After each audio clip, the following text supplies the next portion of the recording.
Bueno, ya son las 4:15. Vamos a dar inicio a la capacitación. No olviden registrar sus datos en el chat y tener en cuenta que esta sesión en Zoom se cancela a los 40 minutos de haber iniciado. Cuando termine, deben ingresar nuevamente con el link con el que ingresaron a esta primera sesión para hacer la aprobación y el acceso. Gracias.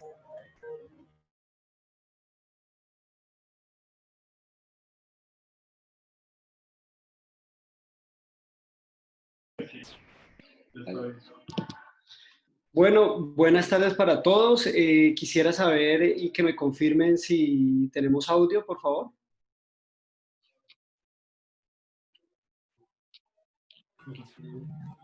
Sí, Doc, se escucha bien.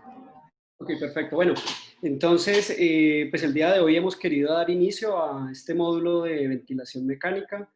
El doctor Mauricio y yo hemos tratado de hacer una charla supremamente resumida con respecto a los conceptos básicos. Pues de entrada queremos resaltar que resumir ese gran capítulo de la ventilación mecánica en tan corto tiempo es imposible. Ustedes conocen que este gran capítulo en cuidado intensivo es ampliamente extenso, debatido, controvertido. Entonces, la finalidad de la charla no es profundizar en los conceptos mucho más depurados. Por otro lado, las personas que están conectadas tenemos expertos y no expertos. Tenemos personal de terapia respiratoria que tiene amplia experiencia, otros que tal vez no, médicos que tienen incluso capacitaciones, diplomados y los consideramos expertos, otros que no. Entonces trataremos de que el idioma que manejemos sea el más sencillo posible para que los conceptos queden claros para todo el mundo. Sin más preámbulo, entonces, tenemos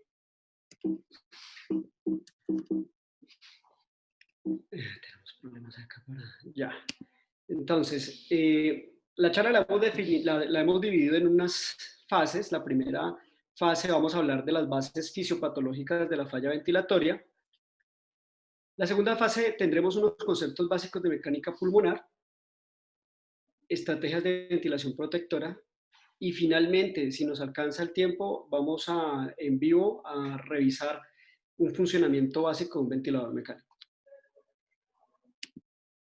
Entonces, partamos de que siempre que hemos hablado de la fisiopatología de la falla respiratoria, tenemos que tener en cuenta que en ese ciclo respiratorio tenemos un proceso de ventilación y un proceso de respiración.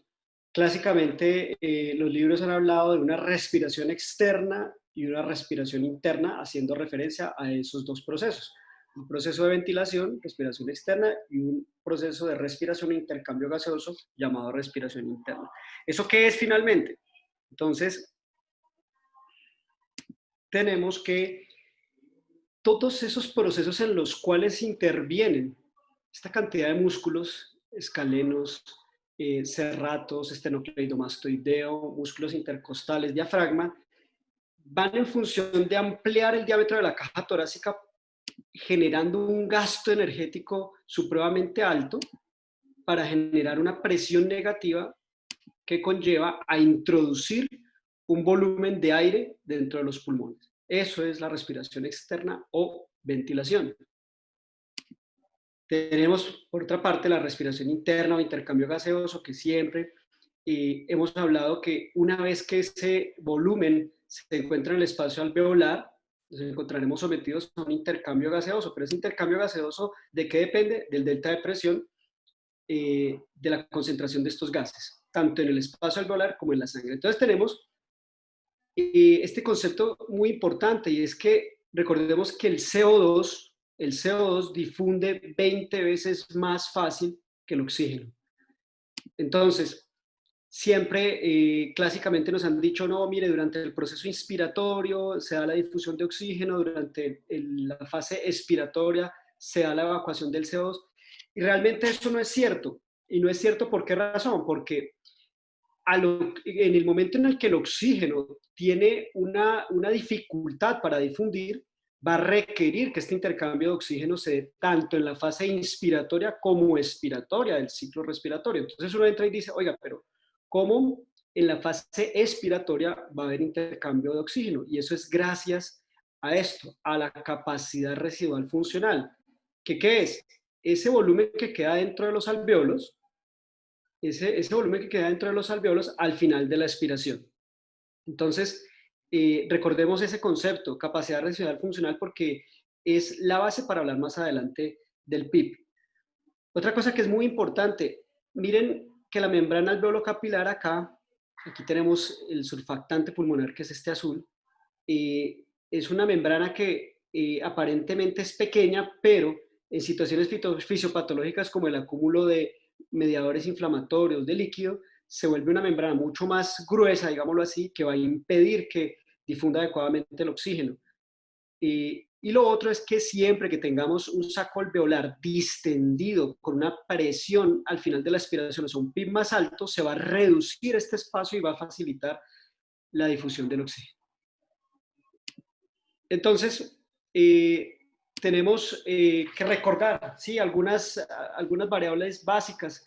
Recordar que el CO2 en estos valores de 30 a 35 a nivel de Bogotá, a nivel de Ibagué, que es similar a la altura, son unos valores normales. La presión arterial de oxígeno menor de 60 con FiO2 del 21% siempre será una situación patológica. Una PAFI de 285 menor de 285 con una FIO2 del 21% también es una situación patológica, pero a pesar de todo esto, siempre, esto es supremamente importante, recordar que los resultados normales de los gases arteriovenosos no significan una adecuada ventilación o respiración.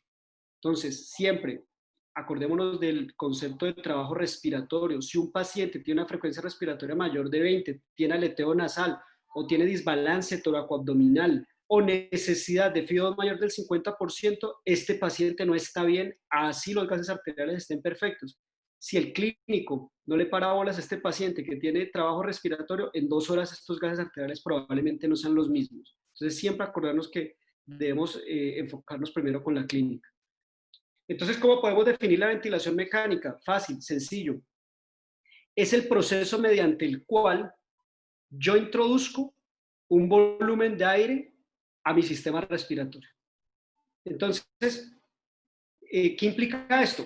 Primero, recuerden que lo que vimos en la primera diapositiva, el cuerpo a través de toda esa biomecánica ventilatoria trata de generar una presión negativa. Y yo con la ventilación mecánica le estoy generando una presión positiva. Entonces partamos del primer punto y es que la ventilación mecánica por definición es antifisiológica. Entonces, ¿qué ocurre? Al dar una presión positiva, toda esa cantidad de músculos que intervienen en la respiración no van a trabajar y al no trabajar, con el tiempo van a tener atrofia y lo que no se usa pues atrofia y van a tener disfunción muscular. Y lo otro, las vías respiratorias y el parénquima pulmonar no están acostumbrados a recibir presiones positivas altas. Por ende, cualquier proceso en el cual yo introduzco presión positiva en la vía aérea va a tener un riesgo de lesión pulmonar. Entonces, ¿qué procesos intervienen ya digamos, dándole una visión global de la ventilación mecánica? Primero, el proceso de ventilación propiamente dicho.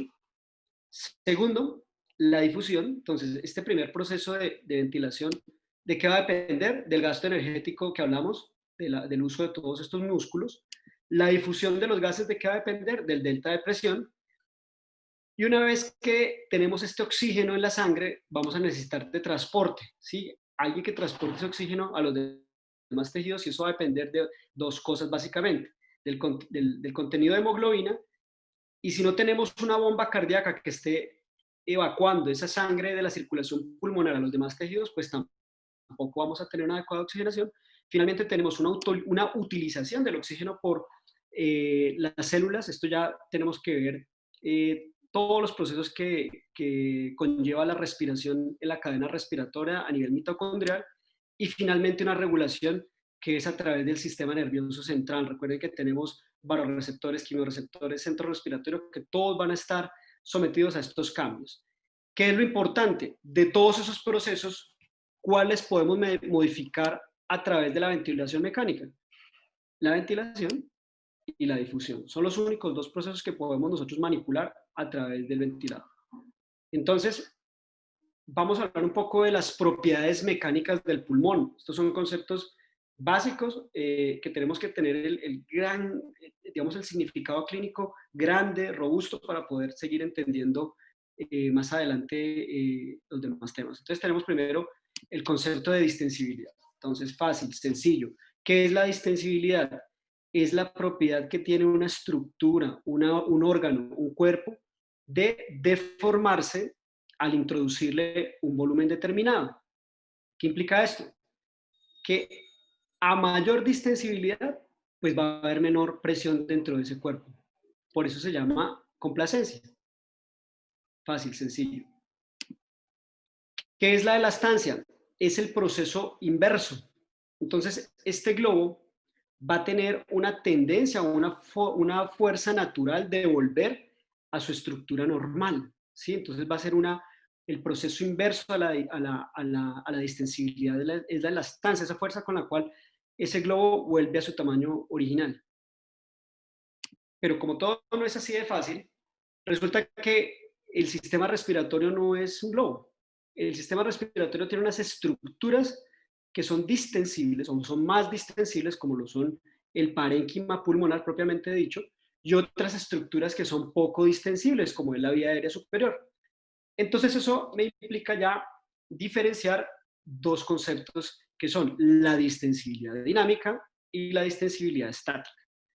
Entonces, si yo tengo una estructura rígida como lo es la tráquea y los bronquios, y trato de introducir un volumen determinado a través de ellos, pues el flujo se va a acelerar porque esto no tiene para dónde expandirse. Esa es la razón por la cual hablamos de que es una distensibilidad dinámica, porque estamos hablando de flujos y presiones más altas.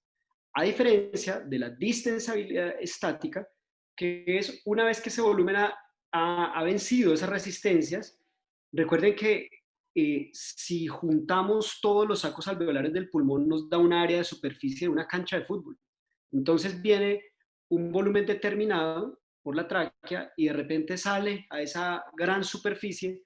Entonces el flujo se vuelve un flujo inerte, se vuelve un flujo que casi no se mueve. Por esa razón hablamos de distensibilidad estática.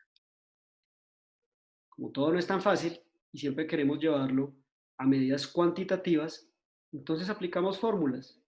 Entonces la fórmula de la distensibilidad dinámica aquí la vemos, volumen tidal sobre la presión pico menos el PIB, este es su valor normal, no quiero que esto lo aprendan, vuelvo y repito el concepto básico. Y una distensibilidad estática, volumen tidal sobre la presión meseta menos el PIB, ya lo veremos más adelante un poco más depurado. Pero simplemente por recordar que tenemos esas dos distensibilidades básicamente porque el pulmón y el sistema respiratorio no es un globo, es un conjunto de estructuras. Resistencia. Entonces, claro, si yo quiero tratar de introducir un volumen determinado a ese sistema respiratorio, voy a encontrar fuerzas que se oponen a que transite ese volumen a una presión y a un flujo determinado. Entonces, hace mucho tiempo, la primera fórmula clásica eran las resistencias que ejercían los sistemas eléctricos, que era la ley de Ohm, y después la ley de Poiseuille habla de que si yo quiero pasar un flujo de algo, de lo que ustedes quieran, de aire, de sangre, de agua, a través de un tubo, pues ¿qué implica? Que si ese tubo es pequeño y largo, la resistencia va a ser muchísimo más alta. Pero si ese tubo es corto y ancho, el flujo y la resistencia el flujo va a ser más rápido con una resistencia menor.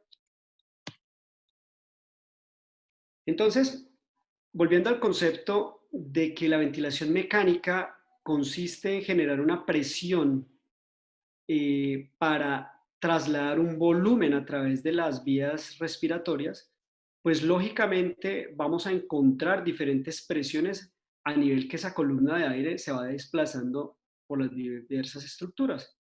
Entonces, empezamos a tener algunos conceptos básicos. Entonces, presión pico o presión inspiratoria máxima, como la quieran llamar, es esa presión máxima que está ofreciendo el sistema, que casi siempre obedece a las vías respiratorias superiores para el paso de ese aire, 28 a 30 centímetros de agua. Entonces, ¿qué ocurre? Una vez que ese flujo va pasando y va llegando a las vías aéreas inferiores y ya sacos alveolares, si le hacemos una pausa a nuestro ventilador mecánico en ese momento, vamos a encontrar la llamada presión meseta, por eso se llama presión de pausa inspiratoria o presión plató, como ustedes la quieran llamar. Son llamadas de esas tres maneras. Y siempre, siempre recordar que estas presiones, al estar distribuidas en estas unidades que hemos dicho que son frágiles, que ya no es la tráquea, que es poco distendible, están susceptibles a la lesión, a sobredistenderse y a dañarse. Entonces, por eso hablamos que siempre, como medida de protección mecánica, presiones meseta por debajo de 30 disminuyen mortalidad. Y el concepto del PIB. Entonces, sus siglas en inglés, no tiene problema, llámenlo como lo quieran llamar, que es simplemente una presión positiva al final de la expiración. Entonces, volvemos al primer concepto. Por más que yo expire con fuerza, bote todo el aire de mis pulmones, nunca voy a alcanzar a evacuarlo todo. Siempre va a quedar un volumen residual. Ese volumen residual, que es la capacidad funcional residual, va a generar una presión, que es esa presión que evita que se colapsen los alveolos, y es el famoso PIB. Como les digo, estamos hablándolo de una forma muy sencilla. Esto tiene otras implicaciones clínicas que más adelante lo veremos. Si quisiéramos entonces graficar eso, ¿sí? Ya no lo tenemos en un concepto escrito, sino en un concepto gráfico. Tenemos acá graficando las presiones de esa vía aérea. Entonces miren cómo a medida que el ventilador mecánico empieza a introducir ese volumen, aumentan las presiones en las vías respiratorias hasta llegar a esa presión inspiratoria máxima, que es la presión pico, ¿cierto? Una vez que vence esa resistencia, se empieza a distribuirse en los espacios alveolares. Si le hago yo una pausa, tenemos acá el resultado de nuestra presión meseta, presión plató, como la quieran llamar, fenómeno de Pendelov, que tanto le gusta al doctor Mauricio, ahora lo verán, para finalmente seguir descendiendo esa presión hasta llegar a esa capacidad residual funcional o presión al final de la expiración llamada PIB. Ya más adelante veremos en estrategias de protección cómo las diferencias entre estas presiones nos van a arrojar otros datos de importancia clínica para el monitoreo de la ventilación mecánica. Entonces, como queremos seguirnos complicando, queremos determinar qué tanto trabajo le cuesta a ese ventilador mecánico introducir un volumen determinado en ese sistema. Entonces, aparece la ecuación del movimiento respiratorio, que simplemente es qué tanto le cuesta al ventilador introducir ese volumen determinado. Entonces, ¿qué se va a oponer a que el ventilador introduzca ese volumen? Vamos a tener unas cargas elásticas y vamos a tener unas cargas resistivas. La carga elástica hace referencia a qué tan distensible va a ser finalmente el pulmón. Y la carga resistiva va a hablar de toda la resistencia que ofrecen las vías aéreas a que pase ese determinado volumen a determinada presión. Entonces, aquí lo vemos. Presión de la vía aérea y presión torácica. Queremos complicarnos más, entonces llevamos esto a una ecuación matemática y encontramos que el trabajo del ventilador mecánico de la ecuación de movimiento respiratorio es flujo por resistencia, que hablamos de ese elemento resistivo, más volumen sobre distensibilidad más PIB. Esto no es para que lo aprendamos, es para tener el concepto. Entonces, concepto básico. Dentro de ese sistema respiratorio vamos a tener unos elementos resistivos, que hablamos vía aérea, y unos elementos elásticos, que es esa elastancia del pulmón que se está oponiendo a que le cambien su forma al introducir un volumen. Concepto de flujo.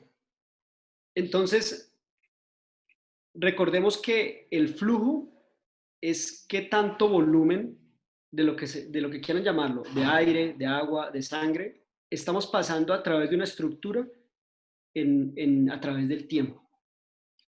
Entonces, recordemos que si un avión va pasando a través del aire, ¿cierto? Y ese avión va despacio, el flujo que pasa a través de las alas del avión es un flujo que va despacio, es un flujo que va organizado, es un flujo que va de forma laminar. Si este avión o este flujo, cualquiera de los dos, aumenta su velocidad, empieza a volverse caótico, empieza a moverse de una forma aleatoria. Esto conlleva a un flujo turbulento. Entonces, lo mismo ocurre en el ventilador. Si yo quiero dar un flujo turbulento, o sea, un flujo rápido a través del tiempo, quiero meterle al paciente en 10 segundos 2 litros, pues ¿qué va a ocurrir? Tenemos que ese flujo va a entrar desordenado, va a entrar aleatorio. Si yo introduzco un flujo a bajas velocidades, es un flujo laminar, es un flujo que entra despacio, es un flujo que entra organizado. Entonces, cuando tenemos estos valores de 60 a 120 litros por minuto, es un flujo completamente turbulento. Cuando tenemos un flujo lento de 40 a 60 litros por minuto, tenemos un flujo laminar y un flujo transicional que hace referencia a esa velocidad del flujo cuando pasa a través de la carina, que ya es digamos, un flujo transicional. ¿Qué importancia tiene esto? Siempre que tenemos flujos laminares, son flujos que van a necesitar más tiempo en llegar o pasar esa estructura, pero van a tener un mejor contacto con esa superficie alveolar, diferente a ese flujo turbulento que pasa rápido y que su tiempo de contacto va a permitir que no haya de una mejor manera ese intercambio gaseoso que queremos. Entonces, esa es la razón por la cual nosotros como quisiéramos tener el flujo a nivel del pulmón, un flujo lento, organizado, pero efectivo, o queremos tener esta cola para reclamar los subsidios del COVID, completamente turbulenta. Entonces, ese es el concepto, como les digo, un concepto básico, un concepto grande acerca del flujo. Teniendo ya en cuenta todas estas definiciones de la mecánica pulmonar y las propiedades pulmonares físicas, ya podemos entrar a revisar de forma rápida, sencilla y de coquito qué variables podemos nosotros programar de forma inicial en nuestro ventilador mecánico. Entonces, encontramos que la primera variable que vamos a programar es el volumen tidal. Este volumen tidal, ¿qué es? El volumen corriente, que es el mismo volumen que entra y debe salir. ¿Cómo lo calculamos? Ya esto también lo conocemos. Nunca jamás vamos a calcular un volumen corriente con el peso actual del paciente. Siempre va a ser con el peso ideal a través de esta fórmula. Y viene la recomendación que la hace todo el mundo. Por favor, medir los pacientes ahí. En la cédula puede aparecer que mide 1,70, pero pues uno es chaparrito. ¿Qué vamos a hacer? 1,50. No hay. Siempre cuantificar las cosas porque estos 3, 4, 10 centímetros de diferencia pueden hacer que le estemos generando una injuria pulmonar a nuestro paciente. De hecho, hay escuelas que hablan que el peso ideal deberíamos calcularlo, el volumen ideal deberíamos calcularlo de acuerdo a la distensibilidad. Entonces, si tenemos una distensibilidad alta, ¿qué quiere decir? Que ese pulmón casi no se logra elongar de la forma que queremos, pues tenemos que calcularle un volumen mucho más bajo. Y si tiene una distensibilidad baja, lo contrario. Es uno de los principios básicos para proteger nuestros pulmones. Frecuencia respiratoria, 16 a 20. Fácil, sencillo. ¿Con qué lo vamos a subir o a bajar? De acuerdo a los gases de control. Volvemos al concepto del flujo. El flujo tenemos que programarlo en el ventilador. ¿A cuánto? Inicialmente entonces lo vimos, lo recomendamos. Flujo laminar, 40 a 60 litros por minuto. ¿Cuándo debería yo programar un flujo turbulento más alto? Lo recomendamos únicamente en los momentos en los que tenemos problemas de resistencia del flujo. Podríamos, o sería una de las herramientas con las cuales deberíamos nosotros tratar de combatir ese problema clínico, pero siempre lo mismo, mirar qué es lo que le está ocurriendo al paciente. Si el paciente está en broncoespasmo, pues yo no le voy a aumentar el flujo, lo que tengo que hacer es broncodilatar la vía aérea para que pueda pasar el flujo de una mejor manera. También puedo programar la morfología de la onda de ese flujo, ¿sí? Hay muchas formas, onda acelerante, sinusoidal, pero siempre las clásicas, cuadrada y desacelerante. ¿Qué es eso? Si vemos aquí la gráfica, entonces tenemos una primera fase. Esto es, digamos, el eje horizontal es eje tiempo y el eje vertical es presión o flujo. Entonces tenemos que en la parte inspiratoria, ¿cierto? Vamos a tener siempre flujos positivos. En la parte expiratoria tenemos flujos negativos. Si yo programo una onda cuadrada del flujo, quiere decir que yo arranco a introducir ese volumen hasta un flujo determinado y se va a mantener en el tiempo. Se va a mantener en el tiempo hasta cuando termine esa fase expiratoria y cae. ¿Qué quiere decir eso?